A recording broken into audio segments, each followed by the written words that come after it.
عدلیہ نے کیوں اس بات کی نزاکت کو نہیں سمجھا کہ اگر سیاسی بنیادوں پر جو افراد تعینات کیے گئے ہیں ان کے افسران کی موجودگی میں کیسے ہو سکتے ہیں شفاف الیکشن کمیشن اس بات کو کیسے یقینی بنائے گا؟ عدلیہ میں صاف نظر آ رہا ہے کہ نظریاتی تقسیم ہے، سپریم کورٹ میں بھی ہے، اور وہ ہمیں پہلے بھی نظر آ رہی تھی، بندیال صاحب کے زمانے میں بھی اور جسٹس عیسیٰ کے زمانے میں بھی نظر آ رہی ہے۔ اب یہ بدقسمتی ہے، آپ دیکھیے کہ انسانی حقوق کی خلاف ورزیوں پہ کوئی نوٹس نہیں لیتے، جبری گمشدگیوں پہ کوئی نوٹس نہیں لیتے۔ ابھی آپ نے دیکھا کہ کل ایک پارٹی نے، تحریک انصاف نے ورچوئل اپنی میٹنگ رکھی انٹرنیٹ کے اوپر، تو انٹرنیٹ کی سپیڈ ڈاؤن کر دی گئی، سوشل میڈیا کی ایکسیس جو ہے وہ ختم کر دی گئی، لوگ جو ہیں وہ آسانی سے انٹرنیٹ پہ بھی پولیٹیکل ایکٹیویٹی سے میں شامل نہیں ہو سکتے۔ تو آپ نے تحریک انصاف کے ساتھ ایسا سلوک کر رہے ہیں جیسے کوئی ممنوعہ تنظیم کے ساتھ کرتے ہیں، ان کو جلسہ نہیں کرنے دیتے، پانی چھوڑ دیتے ہیں، ان کے کارکن گرفتار کر لیتے ہیں، ان کے دفاتر سیل کر رہے ہیں، ان کے کاروبار بند کر رہے ہیں، ان کے گھروں پہ چھاپے پڑ رہے ہیں۔ تو اب جو 9 مئی کا واقعہ ہے اس میں کتنے لوگ انوالو ہوں گے؟ 100، 150، 200، لیکن آپ نے تو ہزاروں لوگوں کے لیے مشکل بنا دیا ہے ایک پارٹی کے پلیٹ فارم سے کام کرنا۔ تو کیا یہ کوئی جمہوریت ہے؟ کیا یہ آئینی حقوق اس کی اجازت دیتے ہیں؟ آئین تو اجازت دیتا ہے right to assembly, right to association, freedom of expression کی۔ تو اب اگر آپ نے تحریک انصاف کو مائنس ہی کرنا ہے سارے پروسیس سے، تو ایک نوٹیفیکیشن جاری کر دیں کہ نون لیگ اور پیپلز پارٹی کو اتنی سیٹیں ملنی ہیں۔ ایسے الیکشن کی کیا ساکھ ہوگی؟ کیا کریڈیبلٹی ہوگی؟ کیا ہم ملک میں استحکام لے آئیں گے؟ کیا سیاسی بے یقینی ختم ہو جائے گی؟ کیا ملک معاشی استحکام کی طرف گامزن ہو جائے گا جب آبادی کا ایک بڑا طبقہ جو ہے، جو ایک پارٹی سے ایفیلیشن رکھتا ہے، وہ مطمئن نہیں ہے؟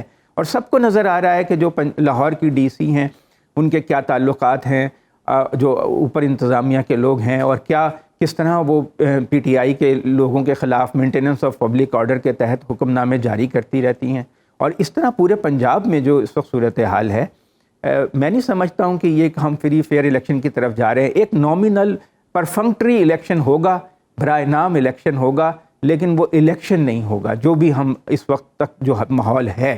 اور آپ ایک تو پارٹی کو نشانی کا بھی ڈیسائیڈ نہیں کر پا رہے ہیں۔ جتنے سخت آپ نے کنڈیشنز اپلائی کی ہیں تحریک انصاف پہ، کیا آپ نے نون لیگ پہ اپلائی کی؟ کیا پیپلز پارٹی پہ اپلائی کی؟ کیا ان کے الیکشنز کو چیلنج کیا الیکشن کمیشن نے؟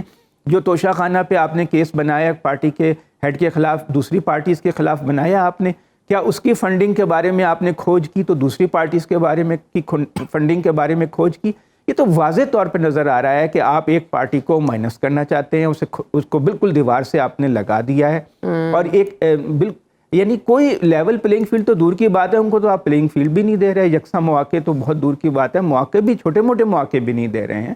تو یہ الیکشن نہیں ہونے جا رہا، کچھ اور ہی ڈرامہ ہونے جا رہا ہے۔ ورچوئل جلسے کا انعقاد اور اس میں پھر اس طرح کی باتیں اور روپوش رہنماؤں کی شرکت، کیا مصالحت کی اسٹیبلشمنٹ سے مصالحت کی کوششوں کو نقصان نہیں پہنچے گا؟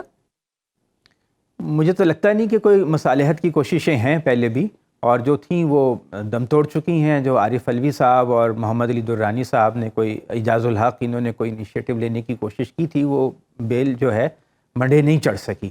تو اب تو یہی ہے کہ وہ عوام کے سامنے جائیں اور الیکشن میں وہ کوشش کریں کہ زیادہ سے زیادہ ان کا ووٹر گیلونائز ہو، ٹرن آؤٹ زیادہ ہو، اور وہ جتنی زیادہ سے زیادہ سیٹیں جیت سکتے ہیں، پھر اسی بنیاد پہ وہ اپنی سیاست۔ اچھا، مصالحت کی کوششیں آپ کہتے نہیں ہیں، لیکن شیر افضل مروت صاحب نے ملاقات کے بعد آ کے کہا کہ نعرے نہیں لگیں گے، ورکرز کنونشن میں زندہ باد کے نعرے، مخالف نعرے نہیں لگیں گے لیکن زندہ باد کے نعرے لگے، پھر ڈسٹنس اختیار کریں جو مخالف باتیں کرتے ہیں۔ اس کے بعد یکدم پھر اس طرح سے یہ ورچوئل جلسہ، اس سے پی ٹی آئی نے کیا حاصل کیا؟ دیکھیں، پی ٹی آئی کے تو معاملہ یہ ہے کہ ان کے تعلقات ریاست سے خراب ہو گئے، اور پہلے تو ان کی حکومت ختم ہو گئی، اور اس کے بعد جو ہے وہ 9 مئی کے واقعات نے اس کو اور زیادہ کشیدہ کر دیا۔ تو ان کے لیے تو پہلے ہی بریدنگ سپیس نہیں ہے، اب جو تھوڑی بہت ہے وہ بھی ختم ہو جائے گی اگر وہ آپ کی نصیحت پہ عمل کریں، اور زیادہ اپنا بیانیہ جو ہے وہ اسی طرح کا رکھیں جیسا کہ وہ آپ سمجھتی ہیں کہ پہلے تھا۔ اور اچھا ہے کہ انہوں نے احساس کیا کہ ہمیں ریاست سے اپنی تلخی کو کم کرنا چاہیے، اور پاکستان کا مفاد بھی اسی میں ہے کہ ایک بڑی سیاسی جماعت اور ریاست کے درمیان اچھے تعلقات ہوں۔ اور پاکستان کا جو اس وقت ریاست کے جو مسائل ہیں، جو سیاست الجھی ہوئی ہے، وہ سلجھے گی بھی جب ریاست اور پی ٹی آئی کے درمیان کوئی صلح صفائی ہو جائے گی۔ لیکن فی الحال تو اس کے آثار نظر نہیں آ رہے ہیں، اور ہمیں نہیں لگ رہا ہے کہ کوئی بھی ان کے ساتھ نرمی برتی جائے گی۔ اور ابھی ان کا ایک انوویٹو طریقہ ہے کہ انہوں نے لوگوں سے اپنی بات کو کمیونیکیٹ کرنے کے لیے انٹرنیٹ کا سہارا لیا، اور اس میں وہ بہت کامیاب رہے۔ 40 سے 50 لاکھ لوگوں نے اس میں اس کو سنا.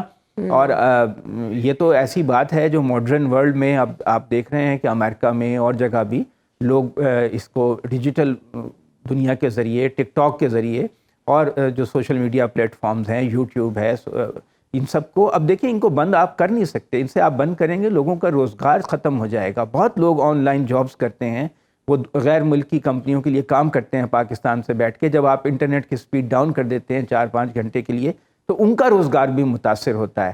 تو ایک حقیقت ہے جو ہمیں تسلیم کر لینی چاہیے کہ ایک نیا کمیونیکیشن کا میس کمیونیکیشن کا یہ ذریعہ ہے. ایک زمانے میں اخبارات تھے, اب اخبارات نہ ہونے کے برابر ہیں. اس طرح ٹیلی ویژن آیا تو اس نے باقی چیزوں کو پیچھے چھوڑ دیا. اب ڈیجیٹل پلیٹ فارمز آ گئے ہیں, وہ انہوں نے ٹیلی ویژن کی بھی جگہ لینی شروع کر دی ہے. تو یہ کمیونیکیشن کے جو ذرائع ہیں بدلتے رہتے ہیں. پی ٹی آئی نے زیادہ سمارٹلی ان کو استعمال کیا ہے. میرا خیال ہے دوسری پارٹیاں بھی ان کے نقش قدم پہ چلنے کی کوشش کریں گی.